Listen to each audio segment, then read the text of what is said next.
Não procure mais. Chegou o Summer Drive Peugeot. Promoções até 5.000 euros na gama Peugeot e ofertas exclusivas em planos de manutenção. Saiba mais em peugeot.pt.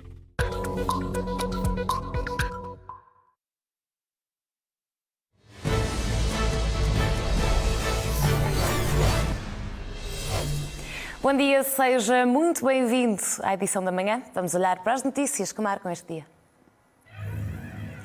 Donald Trump diz que levou um tiro pela democracia. Foi a frase que marcou o regresso aos comícios depois da tentativa de assassinato. O candidato à Casa Branca diz que estas presidenciais vão ser as mais importantes da história dos Estados Unidos. Trump regressou aos comícios com toda a força, dirigiu insultos a Nancy Pelosi e chamou louca à vice-presidente Kamala Harris. As temperaturas voltam a subir de forma abrupta amanhã. Os termómetros podem subir mais de 10 graus. Em várias regiões do país, as temperaturas vão ultrapassar os 40 graus.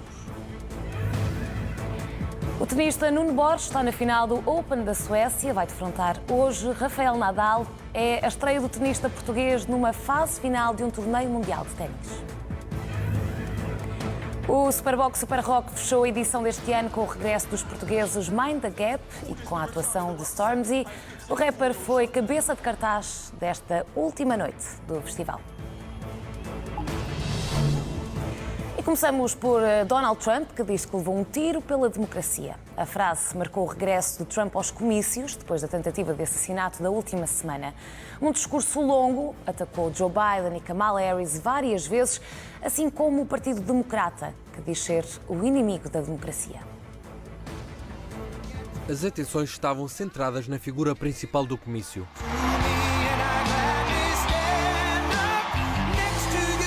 Recebido em euforia por milhares de apoiantes no Michigan, um dos estados mais decisivos na eleição do inquilino da Casa Branca. Trump perdeu-o há 4 anos e quer voltar a recuperá-lo em novembro. Um comício que ganha importância porque foi o primeiro desde a tentativa de assassinato. Earlier this week I stand before you only by the grace of Almighty God. That's true. I shouldn't be here. I shouldn't be here. E ao lembrar o episódio da semana passada, as palavras que marcam este comício. Last week I took a bullet for democracy. What did I do against democracy? Ainda faltam 4 meses para os americanos irem às urnas, mas Trump antevê o desfecho. We will never stop working to deliver a magnificent future for our people, and together we will fight, fight, fight, right? And we will win, win, win. This will be the most important election in the history of our country. Num momento em que o Partido Democrata está em polvorosa, o candidato republicano mostra-se confiante caso Biden saia de cena e seja a atual vice-presidente a entrar na corrida. No, she's done a terrible job, but I hope I'll be very happy with her. And as you're seeing, the Democrat Party is not the party of democracy. They're really the enemies of democracy. The parties of corrupt insiders like Whitmer, special interests, and the failed political class. Num discurso bastante longo, com mais de hora e meia, voltou a prometer a maior deportação dos Estados Unidos e disse acreditar que os imigrantes estão a contribuir para a destruição do país.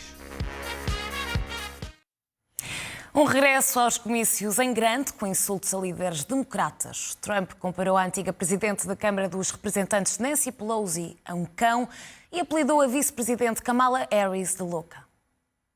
From the moment we take back the White House from crooked Joe Biden and Kamala, I call her Laughing Kamala. You ever watch her laugh? She's crazy. You know, you can tell a lot by a laugh. No, she's crazy. She's nuts.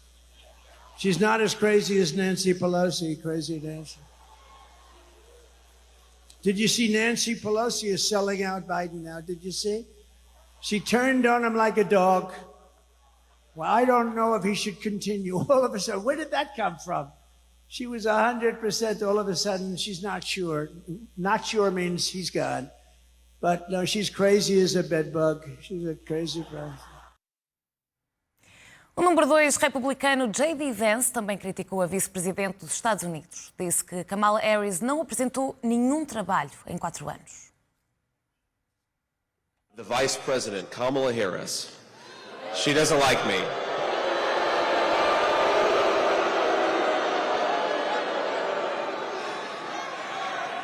Kamala Harris said something to the effect that I have no loyalty to this country.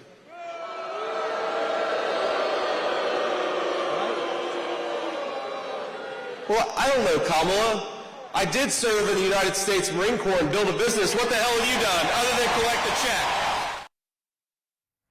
O ex-presidente Bill Clinton e a esposa e ex-candidata Hillary Clinton apoiam a continuidade de Joe Biden na corrida à Casa Branca.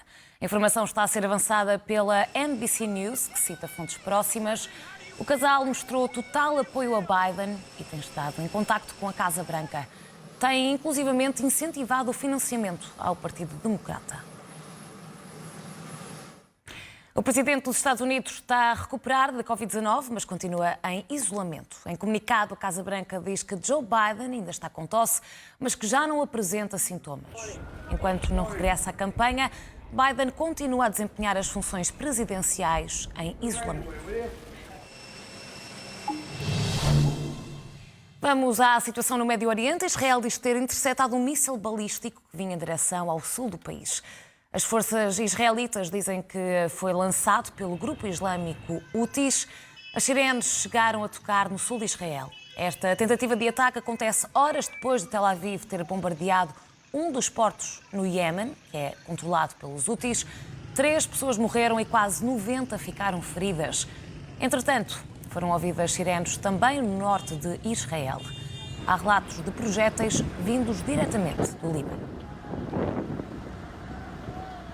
E o ataque de Israel à cidade portuária de Hodeida, no Iémen, controlada pelos rebeldes Houthis, foi a resposta ao ataque com drones contra Tel Aviv, que matou uma pessoa e feriu pelo menos 4.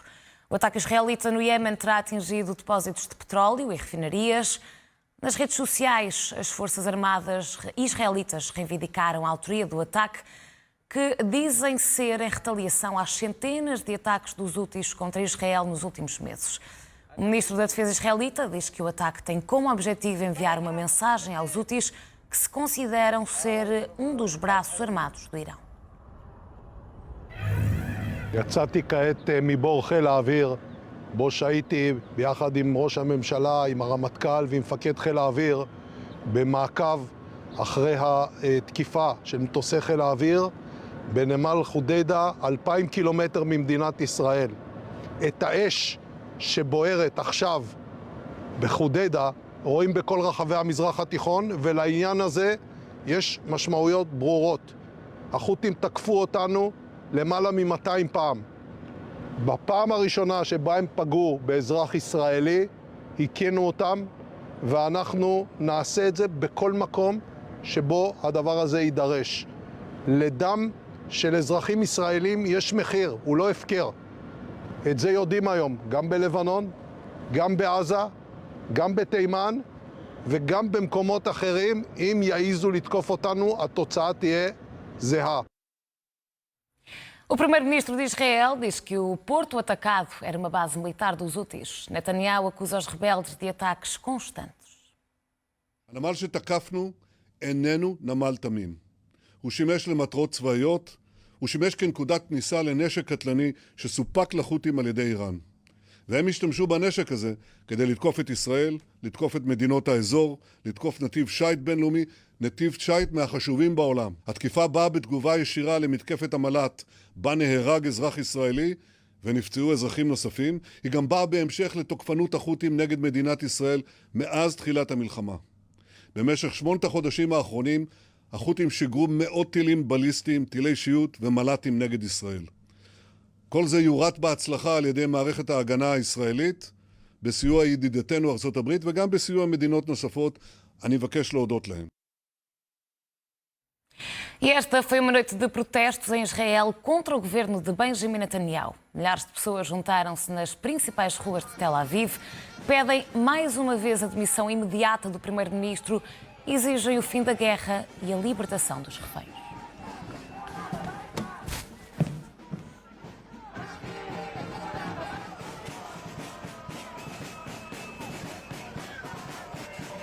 As notícias exclusivas, a explicação obrigatória da semana, a opinião que todos esperam. Luís Marques Mendes Hoje no Jornal da Noite e também em podcast e na app da SIC Notícias. Domingo, dia 21 de julho, vamos olhar para as primeiras páginas da imprensa portuguesa. Hoje, o Diário de Notícias fala-nos da nova unidade da PSP para controle de fronteiras, que terá 1.600 polícias. Este recrutamento será interno e estará concluído até 2025. Destaque fotográfico para o Centro de Recrutamento, uma reportagem que mostra que a Força Aérea não são só pilotos aviadores. E olhamos ainda para a celebração da doença às medalhas em Jogos Europeus e Mundiais. Afinal, há vida depois do transplante. O Público, com um destaque fotográfico alusivo ao vício e à dependência nos ecrãs, também a declaração do autor de A Geração Ansiosa, que diz que não podemos ter crianças a crescer à frente de um ecrã. Como manchete, o Governo prevê expandir a mais grupos privados a partilha de dados em saúde, isto depois de ter dado a exclusividade à ACUF. Agora o Ministério da Saúde admite abrir este projeto piloto a mais parceiros. Na política, olhamos para o Partido de Iniciativa Liberal, porque Tiago Maia avança para influenciar a governação, quer ser o novo líder do partido. Jornal de Notícias com os investigadores, que vão ter carreira após 5 anos de experiência. O Governo propõe então um estatuto para acabar com a precariedade laboral dos doutorados. Mais abaixo, a entrevista exclusiva do JN e da TSF a José Pedro Aguiar Branco, Presidente da Assembleia da República, que diz que a Procuradora-Geral da República, ou Procurador, não pode ser uma pessoa calada. Correio da Manhã, desde logo com o Tribunal, que retira herança homicida de pai e irmã grávida. E mais abaixo, o Governo que dá um super prémio a cobradores de dívidas. Estão reservados 1,5 milhões de euros para os funcionários da Segurança Social. Passamos aos desportivos. A bola que dá desde logo destaque ao presidente do Benfica, Rui Costa, que na Suíça deixou algumas garantias relativamente à próxima época, nomeadamente garantiu que Di Maria vai continuar, que Roger Schmidt não estará mais fragilizado. Falou na possibilidade de Renato Sanches e João Félix regressarem à Luz e disse ainda que estão a negociar João Neves. Record também a dar destaque às declarações de Rui Costa e estes movimentos de mercado, mas olhemos para outras notícias. À direita no Sporting, Jokeres está sem limitações e já foi integrado nos treinos. E no Futebol Clube do Porto, Tony Martínez Biza é a 6ª vitória na pré-temporada. O jogo hoje também com o Futebol Clube do Porto e esta vitória, mas vamos olhar para outra modalidade. No ténis, Nuno Borges discute troféu com Nadal. Este domingo passou então à grande final.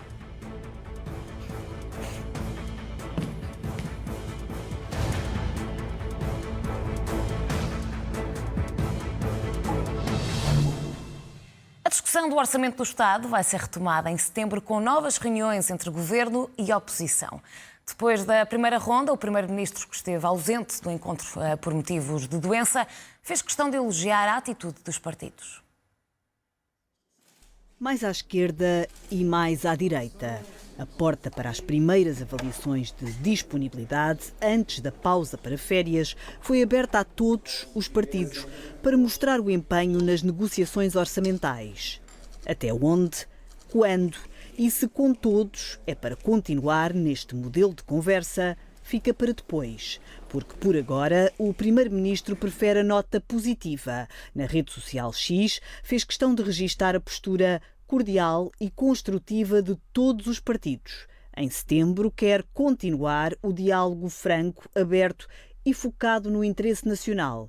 Luís Montenegro não esteve nos encontros por estar doente. Foi por Miranda Sarmento, Leitão Amaro e Pedro Duarte que os partidos souberam que a margem para satisfazer exigências não é assim tanta e dificilmente passará por aceitar de bom grado alterações a medidas como o IRC ou o IRS jovem, que por um lado o PS disse que como estão não apoia, mas por outro, são compromissos do programa da AD.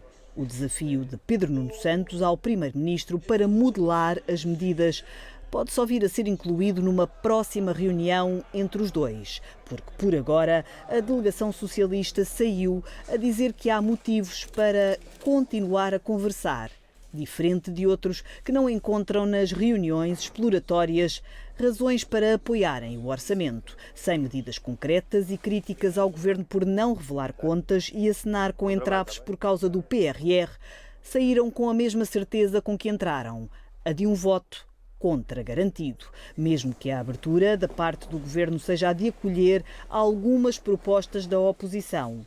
Os próximos encontros ficaram desde já marcados para setembro para continuar a discutir um orçamento que tem de ser entregue no Parlamento na segunda semana de outubro. O Ministro dos Negócios Estrangeiros diz que o Governo quer consenso para a aprovação do Orçamento do Estado. Paulo Rangel lembra que o programa do Governo deve ser a base das contas. Para já, o Governo só quer falar de um cenário. O ambiente é um ambiente construtivo, é um ambiente de construção de um consenso que possa levar à aprovação do orçamento e, portanto, se nós estamos de boa fé nesse exercício, evidentemente que não vamos agora começar a contemplar as hipóteses de esse exercício falhar. Temos que estar de boa fé, com um espírito construtivo, todas as partes, não é apenas o Governo, todos, no sentido de se encontrar um orçamento que possa ser aprovado.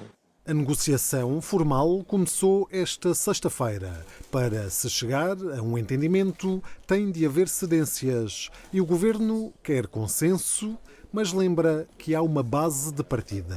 O espírito, a linha, a espinha dorsal do programa do Governo, obviamente que tem de ser cumprida. O empenhamento do Governo é a construção de um consenso que leve à aprovação do orçamento em tempo devido e, portanto, significa que 2025 possa correr com essa estabilidade e previsibilidade. Do lado do Bloco de Esquerda, a decisão já está tomada. O voto vai ser contra. É um governo que está a leste do país real e, por isso mesmo, o Bloco não pode concordar com o caminho que tem sido traçado. E isso estende-se ao orçamento. O governo tem um caminho bem traçado e o governo foi muito claro a dizer isso. Qualquer proposta para o orçamento, qualquer alteração ao orçamento não pode desvirtuar o programa do governo, o programa que o governo decidiu. Além do PSD, o voto favorável do CDS está obviamente garantido. O partido celebrou 50 anos no Palácio de Cristal, no Porto. Nuno Melo lembrou as conquistas da coligação, mas sociais-democratas e centristas, juntos, não garantem a aprovação das contas para 2025. Tiago Maia Gonçalves é candidato à liderança da Iniciativa Liberal. Durante a apresentação em Gaia, o ex-candidato mostrou-se insatisfeito com o rumo do partido e defendeu que tem de ser mais ambicioso e arrojado. Maia Gonçalves, que tem sido o rosto da oposição interna a Rui Rocha, diz que só com um partido mais aberto e ativo é que a Iniciativa Liberal pode influenciar a governação do país. A convenção que elege o próximo líder deve acontecer no início do próximo ano. Assumo que irei encabeçar uma candidatura à liderança da Iniciativa Liberal. O partido precisa de mudança. Uma mudança que, se conseguirmos executá-la com responsabilidade, irá mudar Portugal e dar uma nova esperança aos portugueses. E a esperança, se o quisermos, está na Iniciativa Liberal. Com uma Iniciativa Liberal aberta, ativa e ambiciosa, vamos conseguir crescer. Com uma Iniciativa Liberal aberta, ativa e ambiciosa, vamos determinar políticas e influenciar governações. Com uma Iniciativa Liberal aberta, ativa e ambiciosa, vamos transformar Portugal. O antigo Ministro da Justiça, Fernando Negrão, diz que é necessária uma mudança na Justiça. Em entrevista aqui à SIC Notícias, criticou a atual Procuradora-Geral da República por não ter ido ao Parlamento, no caso da Operação Influencer. Precisamos encarecidamente, na investigação criminal, não só ter cuidado no uso desses instrumentos ou ferramentas da investigação criminal, como também, em termos legislativos, procurarmos encontrar uma norma que, usando o bom senso, que leve a que o uso de escutas, por exemplo, seja feita de uma forma indiscriminada. Concorda que 3, 4 anos a ser alvo de escutas é inadmissível? Isso não pode ser. O próximo Procurador-Geral da República tem que ser alguém com capacidade de se distanciar politicamente. Como é que avalia a prestação de Lucília Gago, sobretudo no fim, onde foi alvo de muitas críticas por diversos processos e até mesmo pela forma como encarou o Parlamento, em que deu uma entrevista primeiro a uma televisão e só vai em setembro à Assembleia da República? Agiu corretamente, na sua opinião? Não agiu corretamente. Sabemos bem que não.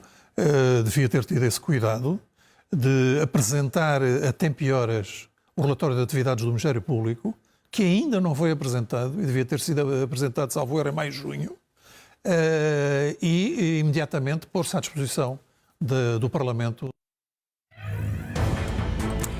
Rui Costa desvendou algumas das movimentações que estão em curso para o plantel da próxima época do Benfica. Fica a saber quem pode entrar e quem pode sair da luz, já a seguir. Está a ser um fim de semana particularmente complicado no SNS. As urgências de ginecologia e obstetrícia de 5 hospitais estão encerradas por falta de médicos e há alguns que durante o período noturno só recebem doentes encaminhados pelo INEM ou pela linha de saúde 24. Quem este sábado procurasse as urgências de obstetrícia e ginecologia do Hospital de São Francisco Xavier, em Lisboa, encontrava portas fechadas e um aviso para contactar a linha SNS 24. O cenário era o mesmo nos hospitais de Loures, Setúbal, do Barreiro e de Leiria. Serviços encerrados por falta de médicos para preencher as escalas durante o verão. Temos um governo que está há 100 dias e tem um problema em mãos, foi a acumulação de décadas de falta de investimento no Serviço Nacional de Saúde. Ao longo destes anos se foram acumulando cerca de 1.600.000 utentes sem médico. É fundamental o trabalho dos centros de saúde para diminuir essa pressão.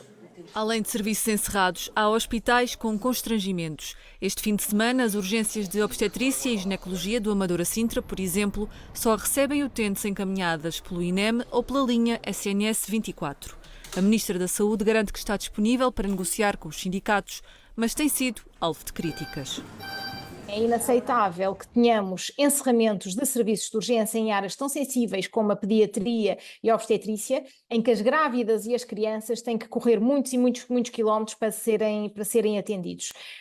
Até tivemos o caso esta semana daquela grávida de Torres Vedras, em trabalho de parto, que só ao fim de centenas de quilómetros é que conseguiu finalmente ser atendida. O Ministério da Saúde, Ana Paula Martins, tem sido completamente intransigente e não se digna a negociar aquilo que de facto é importante para haver mais médicos no Serviço Nacional de Saúde e conseguir garantir cuidados à população dentro do Serviço Nacional de Saúde. A Federação Nacional dos Médicos decidiu avançar para a greve, que acontece já na próxima terça e quarta-feira. A extinção das administrações regionais de saúde deixou 1.000 pessoas à espera de saber que funções vão desempenhar. O Governo garante que vai resolver a situação em breve, mas até lá há funcionários que picam o ponto e não têm o que fazer. É mais um problema criado pela reorganização do Serviço Nacional de Saúde. As 5 administrações regionais vão ser extintas, mas para já o processo ainda não terminou. E assim, 1.000 funcionários estão há meses sem trabalho atribuído, mas obrigados a picar o ponto todos os dias. A informação é avançada pelo público. Contactado pelo jornal, o Ministério da Saúde garante que a extinção já entrou no circuito legislativo e a alteração pode estar para breve. O gabinete da Ministra explica ainda que está previsto que estas cerca de 1.000 pessoas passem a trabalhar nos serviços partilhados do Ministério, na Administração Central e na Direção Executiva do SNS, e que esse movimento já começou. A extinção foi decidida pelo governo de António Costa. Agora Falta formalizar o processo. Sem orçamento e com a perda de competências, consequência da criação da direção executiva, desde o início do ano, as ARS ficaram num vazio. Vários funcionários, citados pelo público, dizem estar ansiosos e angustiados por estarem sem funções e sem saberem o que lhes vai acontecer. O cabaz de alimentos que é monitorizado pela DECO aumentou 5% na semana passada, em comparação com o mesmo período do ano passado. Só o azeite virgem extra aumentou mais de 50%. São 63 os produtos cujo preço a DECO segue semanalmente. O cabaz inclui carne, congelados, frutas e legumes, laticínios, mercearia e peixe. No final da semana passada, o cabaz aumentou 5% para 228 €, face ao mesmo período do ano passado, uma subida de 11 €. O azeite virgem extra foi o que mais aumentou, 51%, uma subida de 3,27 €. A pescada fresca aumentou também 3 €, o atum 40 cêntimos, o novilho 1,5 € e, por fim, as ervilhas ultracongeladas que aumentaram 49 cêntimos. No que diz respeito ao azeite, nós percebemos que as duas últimas campanhas foram campanhas muito fracas, no sentido de que a produção não foi um ano de produção de azeite, os dois últimos anos. E, portanto, quando a procura é maior e a oferta é pouca, o preço acaba por aumentar. Apesar deste aumento homólogo, o cabaz de alimentos com os mesmos 63 produtos está até mais barato. Entre 10 e 17 de julho, a cesta de produtos baixou 5 cêntimos. Mas não será pelo efeito da inflação, que também tem recuado. A inflação é um aumento generalizado de preços. Quando a inflação diminui, o preço não diminui, deixa de aumentar. E, portanto, esta lógica de que agora a inflação está mais baixa e, portanto, os preços vão diminuir, lamento informar, mas não é assim. E, portanto, muito que eu quero dizer isso aos consumidores. Agora, o que nós estamos a perceber é que, com a diminuição da inflação, com outros elementos como matéria-prima mais barata, maior produção, de uma forma global, o cabaz está a ficar mais barato. E, portanto, estamos a antecipar que possa ser uma tendência que não está a descer na mesma velocidade com que aumentou, mas que possa ser uma tendência que se venha a verificar nas próximas semanas. Na hora de ir às compras, a DECO deixa os conselhos. Planeamento é a palavra de ordem que não descansamos em dizer. Se eu percebo que neste momento há determinados produtos que estão mais baratos, por que não então preparar a minha semana tendo em conta uma variedade grande, mas tendo em conta também aquilo que são os produtos mais baratos. Ir com a lista, comprar aquilo que é efetivamente preciso e não me deixar levar pelas promoções. Fazer a tal comparação e ir preparado para o supermercado e, acima de tudo, uma dica que é básica, mas muitas vezes ninguém segue, não ir para o supermercado com fome, porque aí compra o que precisa e o que não precisa. No site da DECO Proteste, pode, através de um simulador, saber qual o supermercado mais barato por distrito e por concelho. Já entrou em vigor a garantia pública ao crédito à habitação para jovens. Ou seja, quem tem até 35 anos e quer comprar uma primeira casa vai beneficiar muito em breve de um financiamento do Estado. O Governo tem agora 60 dias para regulamentar esta medida.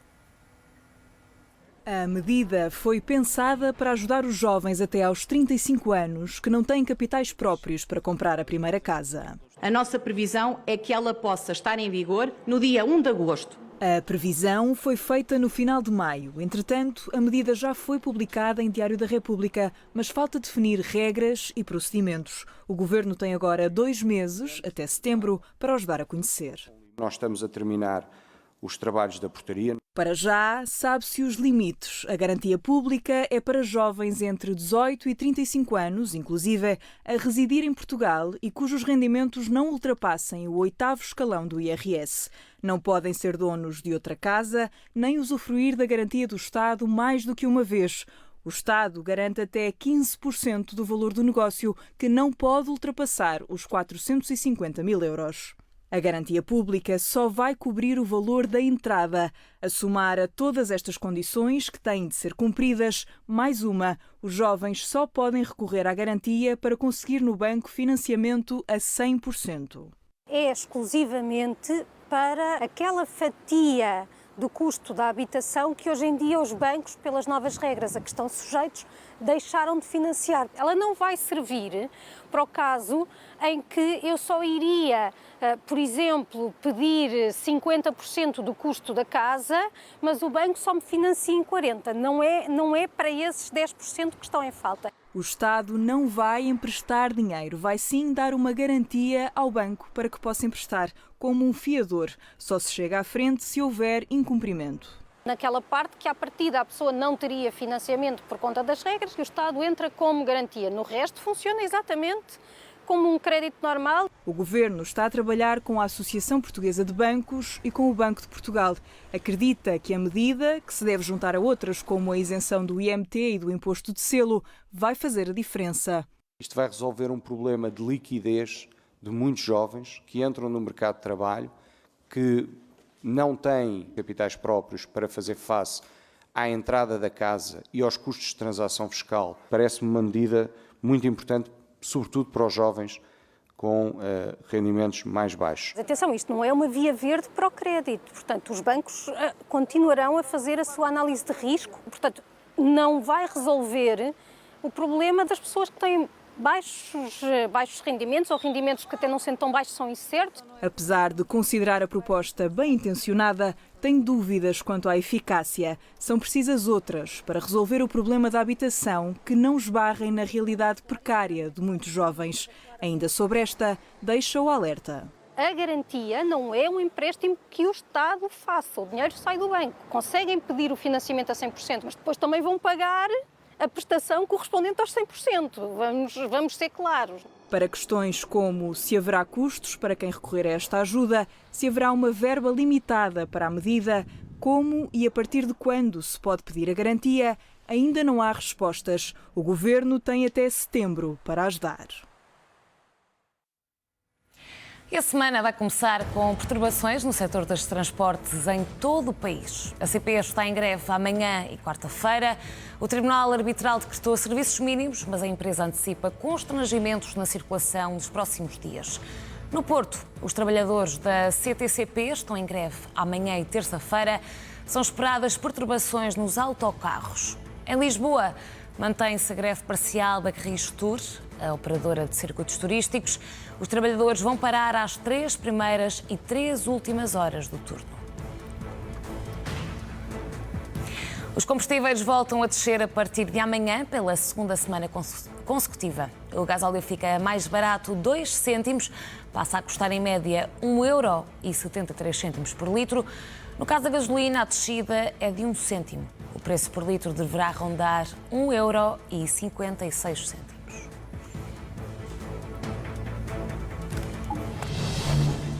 Por cá, a próxima semana vai trazer uma nova subida das temperaturas em praticamente todo o país. Em algumas regiões, os termómetros vão ultrapassar os 40 graus.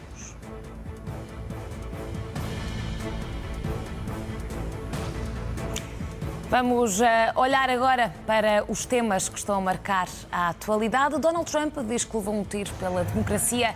Foi a frase que marcou o regresso aos comícios depois da tentativa de assassinato. O candidato à Casa Branca diz que estas presidenciais vão ser as mais importantes da história dos Estados Unidos. Trump regressou aos comícios com toda a força, dirigiu insultos a Nancy Pelosi e chamou louca à vice-presidente Kamala Harris. E como eu dizia há pouco, as temperaturas voltam a subir de forma abrupta amanhã. Os termómetros podem subir mais de 10 graus. Em várias regiões, as temperaturas vão ultrapassar os 40 graus. Bruno Borges está na final do Open da Suécia. Defronta hoje Rafael Nadal. É a estreia do tenista português numa final de um torneio mundial de ténis. O Superbox Super Rock fechou a edição deste ano com o regresso dos portugueses Mind the Gap e com a atuação no palco principal de Stormzy.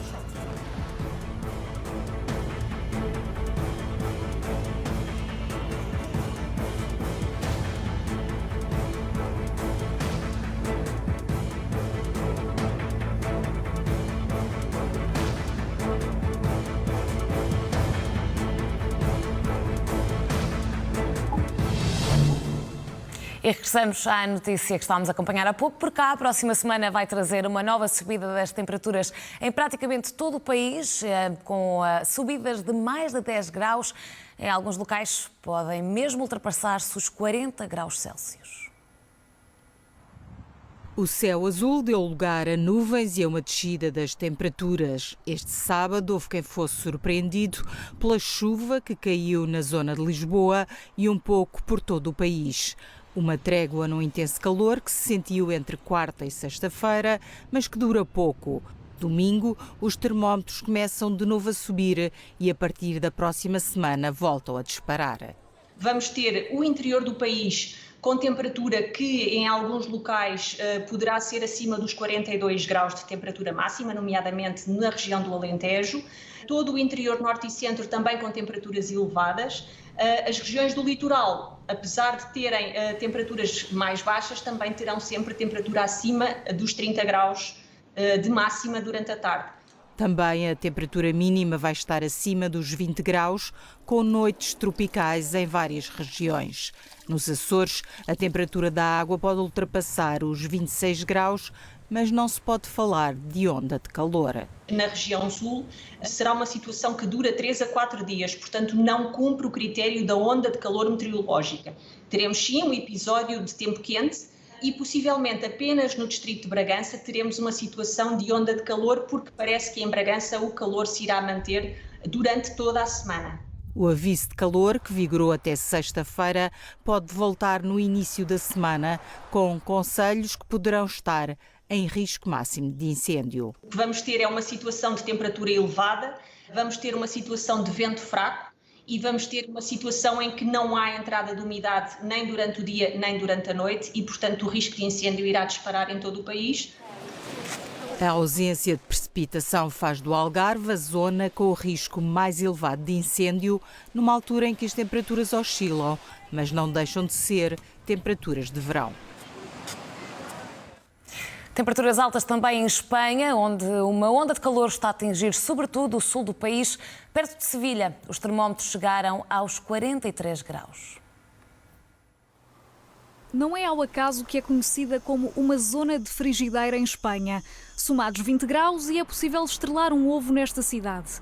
Fica a 85 km de Sevilha, isolada e num vale. Uma receita que os moradores conhecem bem.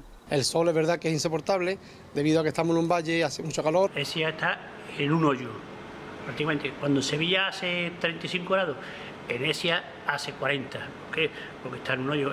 La sensación térmica pasa por lo alto, se queda dentro. A onda de calor atingiu o sul de Espanha na quinta-feira e nesta cidade os turistas parecem ter sido engolidos. É por estes dias uma cidade deserta. Es muy difícil que vaya mucha gente por la calle debido a que hace un calor que no se puede remediar. Ahora mismo es imposible pasar por la calle para nada, solamente para ver el turismo. El turismo en ese es muy importante, pero es mucho más adelante. O Ministério da Saúde deixou recomendações aos espanhóis. Olhem pelos mais novos e pelos mais velhos, hidratem-se e protejam-se do sol. Escolham a sombra ou usem boné. Quem vive nesta cidade cumpre os requisitos, mas deixa conselhos alternativos. Sé valiente y que no te importe la calor, porque como te importe la calor entonces no estás aquí. A frigideira espanhola está a ferver, a poucas horas da onda de calor atingir o pico. No início da semana chega a Portugal e as temperaturas podem ultrapassar os 40 graus. 7h33, vamos olhar para os sites. Hoje começamos com os internacionais e, neste caso, com o regresso de Donald Trump aos comícios, depois da tentativa de assassinato da última semana. Donald Trump, que no fundo acabou por dizer que levou uma bala pela democracia e deixou também críticas ao Partido Democrata e aos principais protagonistas do partido. Por falar em democratas, está um impasse dentro do partido, porque aparentemente dentro do partido há uma divisão entre aqueles que defendem que Joe Biden deve desistir da corrida à Casa Branca e entre aqueles que defendem que deve permanecer resiliente apesar de todas as críticas. Al Jazeera com os últimos desenvolvimentos no Médio Oriente e, neste caso, com os mais recentes ataques israelitas contra Gaza, o Iémen e também o sul do Líbano. E na outra guerra, na Ucrânia, esta madrugada soaram as sirenes em Kiev, a capital, ao mesmo tempo que um ataque matou 2 pessoas em Kharkiv. Vamos agora olhar para os sites nacionais. Hoje vamos começar com o Instituto Português do Mar e da Atmosfera, porque, como lhe dizíamos há pouco, as temperaturas de hoje para amanhã vão subir de forma abrupta. Em alguns locais pode ser mesmo um aumento de 10 graus e, por isso, amanhã, segunda-feira, toda a região continental está pintada de amarelo e aqui as autoridades apelam ao cuidado redobrado, porque realmente as temperaturas vão estar muito altas. Se olharmos para o mapa, há distritos que ultrapassam os 40 graus. Hoje o Público fala-nos da PSP, que registou 619 burlas com arrendamentos até à primeira semana de julho. E aqui os dados também revelam que o período de férias contribui então para o aumento destes casos de burlas com a procura de casas para férias e, portanto, aqui os novos dados relativamente a este caso. E terminamos a olhar para Fernando Pimenta, que ambiciona dar espetáculo e alegria aos portugueses e continuar até Los Angeles 2028. Dos trampolins à carreira de tiro, na água ou em pista, Portugal tem ambição e uma geração para conquistar medalhas em Paris. As modalidades e os atletas como nunca os viu. Estreia, segunda, Mínimos Olímpicos, para ver no Jornal da Noite. Os corpos dos vietnamitas envenenados por cianeto no hotel em Bangkok vão ser repatriados. A polícia descobriu, entretanto, que a principal suspeita do crime, que também está entre as vítimas, se fez passar por mulher de um bilionário de Dubai. A Embaixada do Vietnã na Tailândia entregou os pertences pessoais das 6 vítimas de envenenamento no 5º andar do grande hotel no coração de Bangkok. Informou também que pediu o apoio das autoridades do país para o repatriamento dos corpos. A polícia revelou, entretanto, que a mulher suspeita de envenenar 2 mulheres e 3 homens apresentou-se como mulher de um milionário do Dubai. Sherin Chong, de 56 anos, também está entre as vítimas mortais. A polícia encontrou pratos de comida intactos e vestígios de cianeto nas chávenas de chá que tinham sido pedidas à recepção. As autoridades acreditam num plano simultâneo de assassinato e suicídio e que o veneno terá sido aplicado por uma das vítimas que tinham nacionalidade vietnamita e idades entre os 37 e os 56 anos. ที่เราได้ตอนนี้ณเวลานี้คือนะครับมีผู้เสียชีวิตอยู่ในห้องทั้งหมด6 คนนะครับอยู่ในบริเวณโซนรับแขกด้านหน้า4 Testemunhas ouvidas pela polícia acreditam que o motivo do crime esteve relacionado com dinheiro. 2 das vítimas terão emprestado quase 250 mil euros para um negócio entre eles.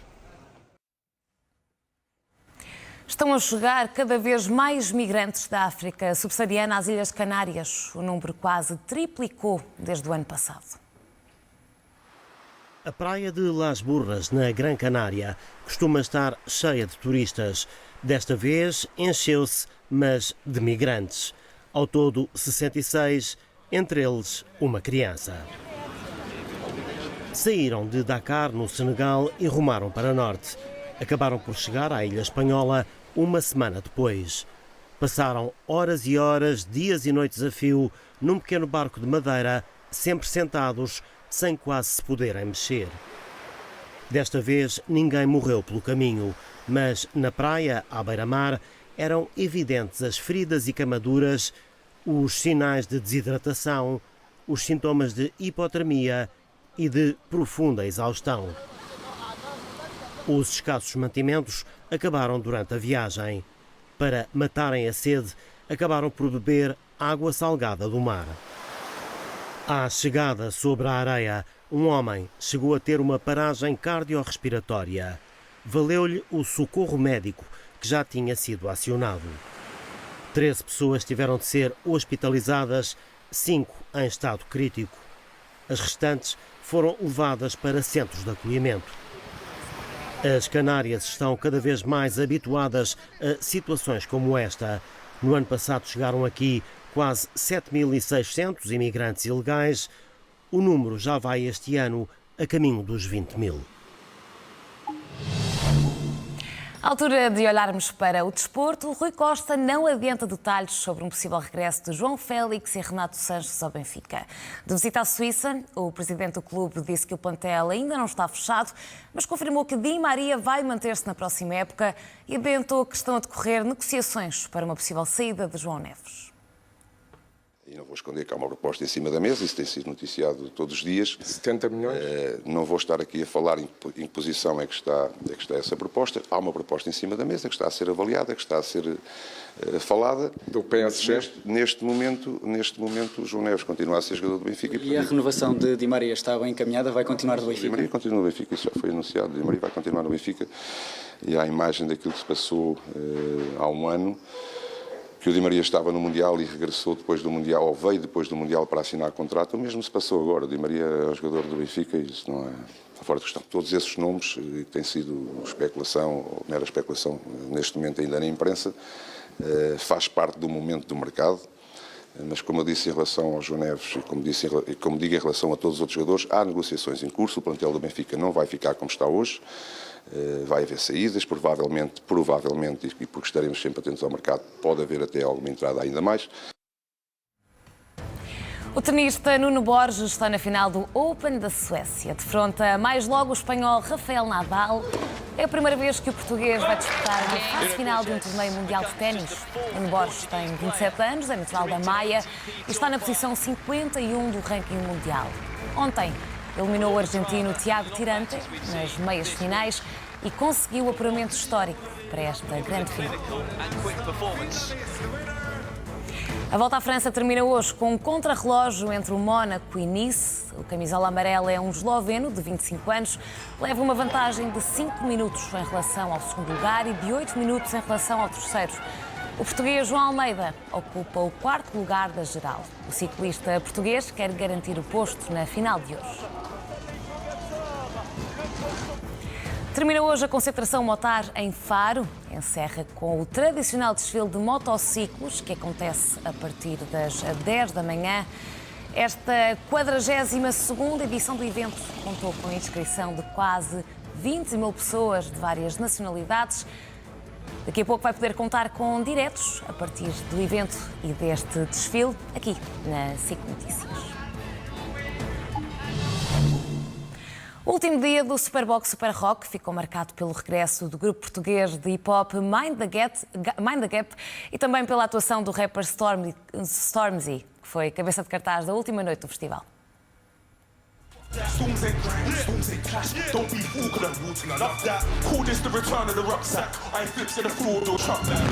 O britânico Stormzy trouxe o rap ao palco principal.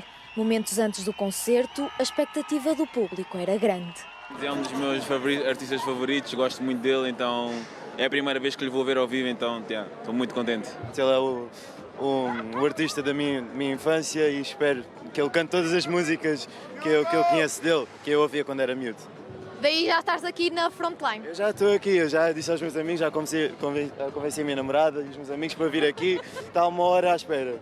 Foi fácil de convencer para vir ver Storm? Foi fácil. Eu só teve de dizer que vinha e nós viemos todos.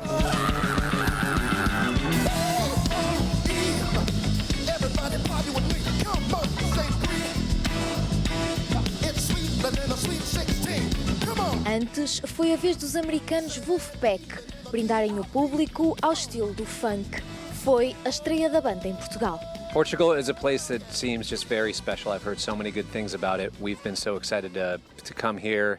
We have a lot of friends that have been here and have said wonderful things about it. And it just seems like a really wonderful festival that's been programmed very well.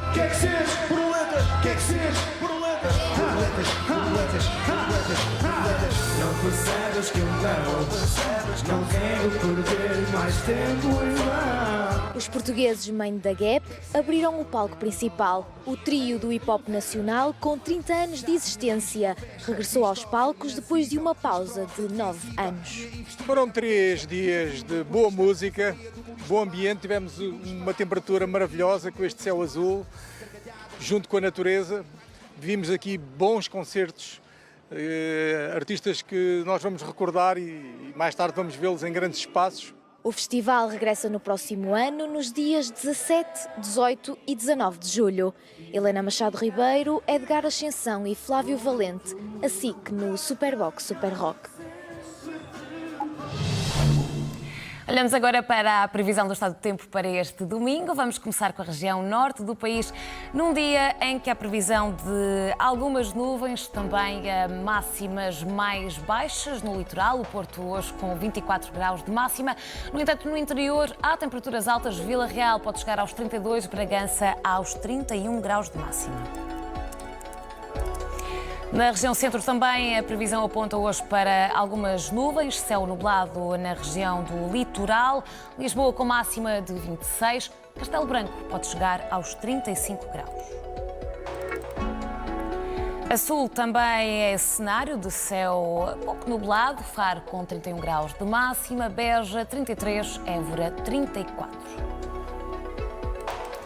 A Madeira está hoje sob aviso amarelo devido às temperaturas altas, mas o céu vai estar nublado, essencialmente durante todo o dia. Funchal com máxima de 29 graus, Porto Santo com 27. E nos Açores também, para não fugir à regra, céu nublado durante todo o dia, ainda que possa ser acompanhado de alguns aguaceiros, máximas entre os 26 e os 28 graus para a ilha.